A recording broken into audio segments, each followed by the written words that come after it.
না, এই গরমে ভালো লাগছে না, একটা কলা খায় আসি। ভাই কলার দাম কত? ভাই কলা 20 টাকা পিস ভাই। শালার আমি বেশি 10 টাকা কেজি আম, শালা কলা কিভাবে 20 টাকা হয়? মাথাই নষ্ট আমার। আরে ভাই 20 টাকা খালে খান, না খালে না খান। আর কলার আমের ব্যবসায়ীর কাছে আমি কলা বিক্রি করবো না। ওই রাজশাহীর হচ্ছে কম আম পাওনি যে কলা খাবে। জাপানি কলা, এই কলা 20 টাকা পিস লাগবেই। খুব ভালো মানের কলা, উন্নতি জাত। ভাই আমার তো মাথা খায় ফেলালেন আপনি। কি কন 20 টাকা কলা? আমের কেজি হলো 10 টাকা, আপনি 20 টাকা পিস কলা কিভাবে নেন? আপনি কি 5 টাকা পিস কলা দিবেন? কি 5 টাকা? রাজশাহীর আম পাওনি যে সস্তা খাবে। আর কলা খাবা তো দুটো আম খাও গা, গুনে ধরবি নি। ঠিক আছে ভাই, আপনার দোকানে 20 টাকা পিস কলা খাবো না নে। ঠিক আছে, তাহলে আপনি একটা কাজ করেন, আমার কাছে আসেন। চা খান ঠিক আছে, কিন্তু আমের ব্যবসায়ীর কাছে ভাই চা হচ্ছে 10 টাকা লাল চা।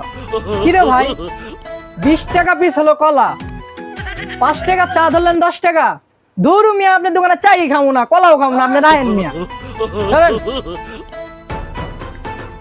রাজশাহীর আম পাওনি, এগুলো আমার দোকানের পণ্য। চা একটা পণ্য, কলা একটা পণ্য, হ্যাঁ, আরো ঢাকা জিনিস। থেকে। তোমার কাছে আমও বেচবো না। শালার আমের ব্যবসা করে দিকে কি আমার কোনো মূল্য নাই নাকি? দোকানে কলা 20 টাকা পিস, পচা আমের মতন অবস্থা হয়ে গেছে। চা নিতেছে 5 টাকা থেকে 10 টাকা। না, সেটা তো ভালো লাগছে না, কি করি, মাথা মুথা তো নষ্ট হয়ে যাচ্ছে আমার।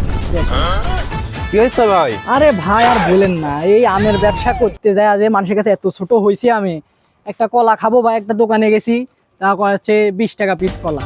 আচ্ছা, একটা চা খাইতে করে ভাই কলা খাবো না, আমি আমাকে চা বানিয়ে দেন। 5 টাকা চা নিচ্ছে 10 টাকা, তাহলে কোন? ও ভাই, আম মানেই লস। আমের ব্যবসা করবেন কি করি?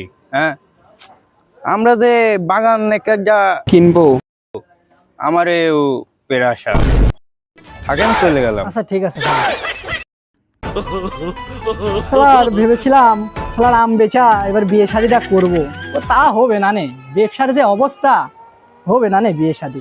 তে আমের ব্যবসা বাদ দেই, দিয়ে ছায়া চিন্তা খাচ্ছিলাম, ওটাই ভালো আছিল। ভবিষ্যতে ছায়া চিন্তায় খাবো, ও বিয়ে হলে হবে না, না হলে নাই। আমের ব্যবসা আমার দ্বারা হবে না।